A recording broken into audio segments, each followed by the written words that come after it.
Hello everyone, welcome in to another video for the A Crafter's Christmas Hop, which is hosted by Rach and Bella Crafts. And today is day 28. So I'm down here, Frapps and Scraps. My partner is Cheryl's Crafts. And our prompt today is Scrappy Garlands. Both of us were a little taken aback by Scrappy Garlands, but I think we're going to get it just fine. And for this hop, we're supposed to be using a video of something that we've done before. So Cheryl's and I decided that we were going to make our Scrappy Garlands out of our master boards. So if you'll remember back on day 6, I made this master board with this paper collection for you guys.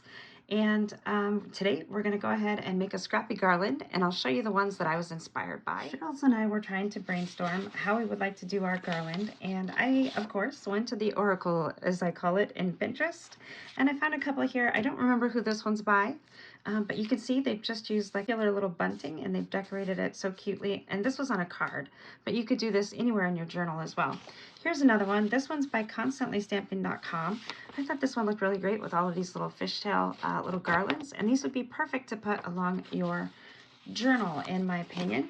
And I also forgot to mention to you too that if you've just now found this collaboration, there is a whole month's worth of wonderful creators making all kinds of fun things for your journals. So check back on the list. You can also catch that is in the description below, and you can find everybody that way. There is some really amazing creators, and if you like what they're doing, please make sure you like, follow, subscribe, hit the thumbs up, do all the things.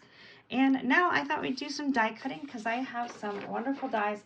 I can't tell you who they're by because I've taken them all out of their packaging over time, but you can see that this is my Sizzix banners, so that I think these ones are by Sizzix, but then these ones are just kind of in here. So I think what I'm gonna do is I'm going to do some cutting out of all of these, and we are going to make our own version of something along the lines of these ones that are here to inspire us. And yes, please don't cry. We're going to use this beautiful masterboard. After I made the last masterboard, I couldn't help myself. I had to keep cleaning my desk, so I made 3. This is the one we're going to use for today. I think it's really beautiful. But then I also made this one out of my Halloween scraps, and then this one here out of my sunflower scraps. So these are so much fun. Of course, I've taken pictures of them and done all the things, but we're going to use this one today in our die cutting. So here we go.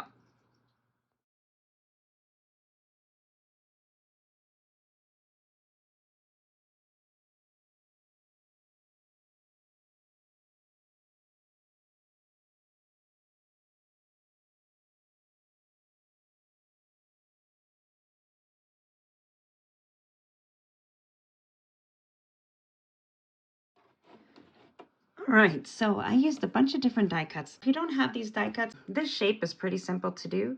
You can just cut a rectangle, fold it in half, and then just snip, and it will make these fun little fishtails, or I've heard them called pennants. Heard them called flags, flag tailing, fish tailing, all the things. This is what it is. I do have a die cut for it, so I like to use that sometimes because then it helps me keep everything nice and straight. And since I'm not really sure what I'm going to put together here, I punched out some from the paper collection. I punched out a variety of little sizes here. I did cut my master board, and it looks really great. I made a really big one, so out of the one piece, so I can put this on a page. And I did use some punches as well, because you might be surprised at some of the things you can do with punches. We could cut this off, and this could be our little banner piece right here. So lots of different ways you can get the same look. I love the look of this paper here with the stripes. It's going across, and then I made some different sizes, and then I also made some flowers, because if you remember the paper that was my inspiration, they did have some cute little embellishments. Now it looks like we can use jute, we could use baker's twine, we could use some kind of string or floss or whatever we have. So here's those cute little flowers. Now what I kind of want to do is I want to decorate a few of these with some of my lovely little master boards. I might put a little flower here and then put a brad, and then I'm going to either score them across here, or I might just glue them down. I'm not sure yet, but I definitely want to decorate some of these with some brads. So let's put it on fast forward.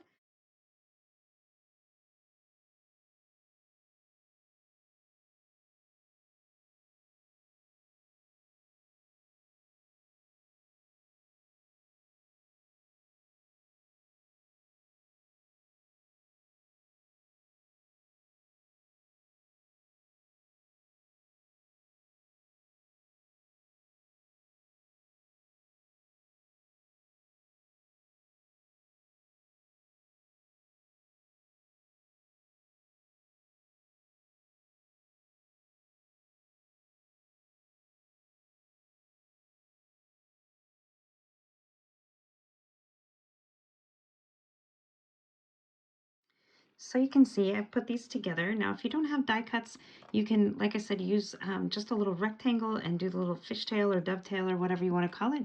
You might have some punches. You could use those. If you had some tag-shaped punches like this, you could put those together instead of these. That would be cute. And if you had the little bunting die cuts, or maybe you have a die cut that makes like a flower when you roll it all up, that would work as well. Look how cute these little flowers are in here. And maybe you don't have flowers, but maybe you want to use like little rhinestones, or I don't know, just something of that nature. These would be super cute on here, I think.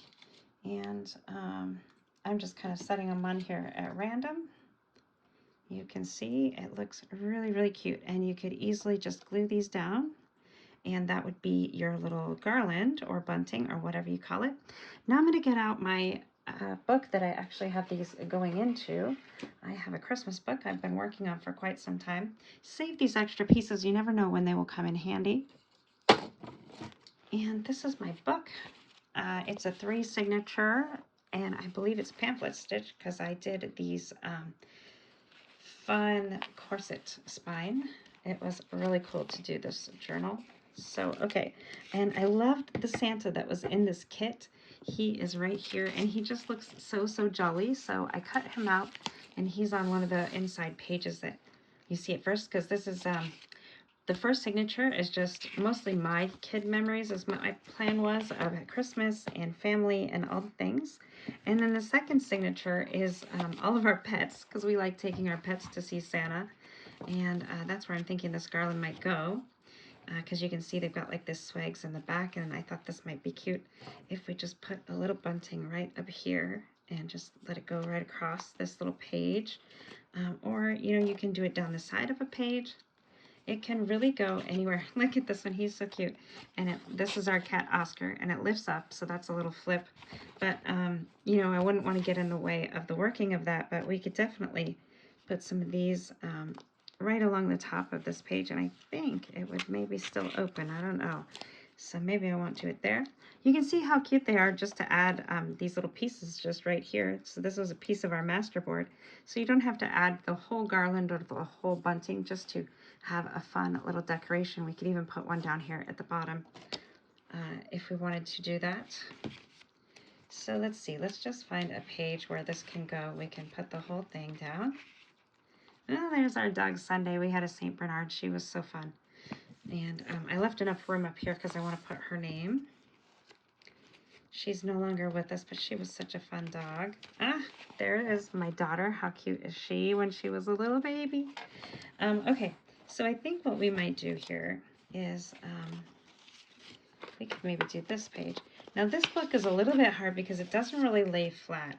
So you kind of have to stretch it out a little bit when you're working, and you got to be careful because it will tear. So that was when I was first learning to do the corset binding, and I think I've learned a little better now, but it's still a little bit challenging. Okay, so I've got some other fun pictures to put in here, and that's why I left some of these pages white. These were just one single-sided scrapbook papers, and I thought they would be super fun to just put some photos and Christmas memories or things in the background. So let's go ahead. I might just glue this in, and then let's see how this will look up here.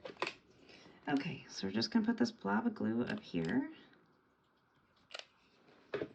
And yes, it's hot glue. I know some people are not a fan. I usually love mine.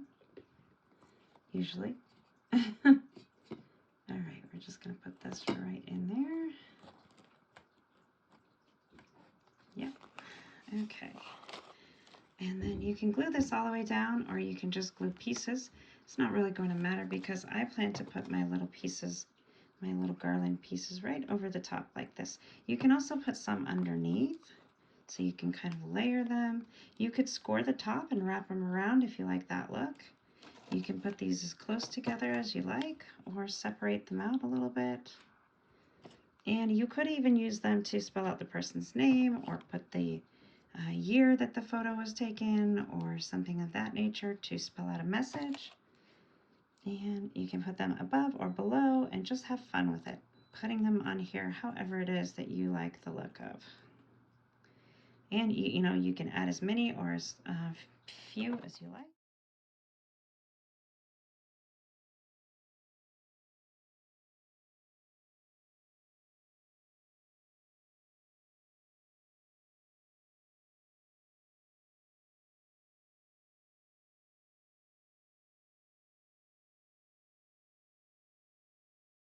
So now that we did one, let's do another one over here. And I want to use just a piece of ribbon this time. This is a really sheer ribbon.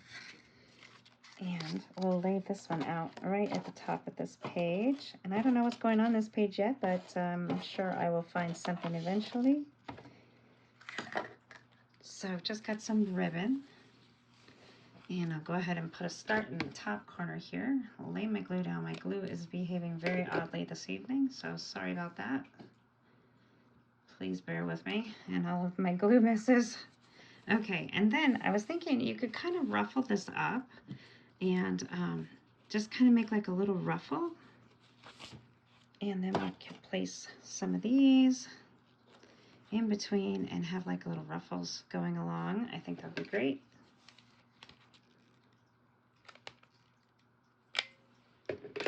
Remember, if you have hardware on here like brads or eyelets or whatever, and you're using hot glue, it can get hot. So be careful when you're pressing on them. Just be aware it is hot. We'll put a little more glue here and scrunch up some of this ribbon. My fingers are pretty well used to this hot glue, but Ryobi burns are pretty awful, so be careful. Okay, and then we'll just keep going. Adding another piece here. You can see you can just kind of layer them as many as you want. The length and height of them can be variable, so you can use any that you like. And again, you don't have to have fancy tools to do this. You can use your you know, use triangles like they did on the other pennants ones.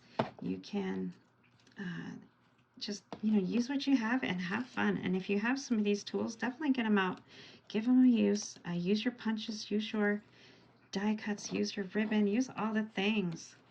It is so much fun. Okay, I'm just going to start making a little bit more of a ruffle. Oh, the camera shifted. Sorry, guys. It is a night, that's for sure. It's been a crazy day, crazy night. Okay, here we go. I'll just bunch that there. I like that one there, and this one I think is going to take up the rest of this space, and that will carry out this one. I think that's just cute. 1, 2, 3, 4. So you could even put a year there. Maybe this is a photo from 2005 or whenever, and you just want to put a cute little Christmas picture on here. Maybe some memory that you had. Maybe you have a keepsake from a holiday party or something of that nature. That one didn't glue. Let's give it some more glue. I thought I glued it. And I'm leaving the ends of these mostly unglued. So that way, if you have a bigger picture, you can kind of stick them underneath these little tails if you wanted to do that. Okay, let's cut this ribbon. We could make this in a little loop, or we could fishtail it out here. Let's do that. Let's see if I can fishtail it. And we'll go ahead and just pinch it together and cut. Oh, these scissors are not ribbon scissors. That's for sure. Oh, okay, so much for the fishtail, but it's cut at an angle, and I think that's cute too. Okay, so there's this one, really cute. Once you've got those pieced together, you can pretty much use them anywhere. So maybe I'll use them. You could put one here just to kind of decorate the photo. You could put it at the top of a page. This I think would be really cute right here. So let's just put that in there. I want to use these so I don't lose them. I think that's always the sad thing if you make paper piecings or little parts or something for a book, and you don't know which book it's going in yet, and then you lose the little pieces, and it's hard to marry them up again. So there we go. I think that's really cute too. So even just a little single piece can work at the top of a page just like that. And then these other ones, I didn't use these yet, but I really do like them. This was cut from a piece of paper from the paper collection. Or like I said, you know, it could easily go like this. You can scrunch it up a little bit and add those flowers so it kind of looks like a ruffle. Let's do that. Let's see how that looks. We'll do it right here. So this one will be just like a little garland. And push it and then kind of scrunch it. You could use some little scissors that cut fringe, and you could make a little garland out of that. Let's go in with some glue here. Just go all the way across this envelope. And we'll add this little fringe in here. And I just kind of want to pinch it up, bunch it up. Is that dry already? Oh my heavens. Give me some glue. Give me some glue that actually is goopy, ready to go. Okay. I live in Western Washington and the glue does not stay liquid for long. So you have to hurry if you're using hot glue. And you know, you don't have to do a lot to make this look pretty. It's kind of cute already. Okay, so there is the last little bit of that fringe from that cute little garland. And maybe you don't have stuff like this. Maybe you have something simple left over from your holiday packaging. And I had one here to show you. Yes, I do. One of these, just a little piece of some, maybe this is a chenille stem or something like that. And you could easily make a fun little garland out of that too. Just take some little paper pieces like this and drag it along your little pipe cleaner or chenille stem here, and you could drape that across your page or your journal, and I think it would be really, really cute. So that is all I have for you guys today. I hope that you will enjoy making these fun little banners, and that you will check out Cheryl's page. She is Cheryl's Crafts, and check out all of the other creators and join in this fun Crafters Christmas Hop. If you haven't already, it's a Crafters Christmas Hop. There we go. So check out all of these other creatives. Check in the links down below. A huge thank you to Rachel from Rachel and Bella Crafts for organizing this. Please give this video a big thumbs up, like, subscribe, and I'll see you in the next one. One other tip, maybe you have a brad that's not quite the perfect color. You can take your stickles and go right on over it and make these fun little glittery balls right in the center of your flowers without even having to do much there. Just totally changes the look, and I think I really like it. This will even go over this red one and this one here as well. So you don't have to be stuck with whatever color of brads that you have. This one's called lime green. It's working perfect for this fun little banner, and I hope you'll give it a try.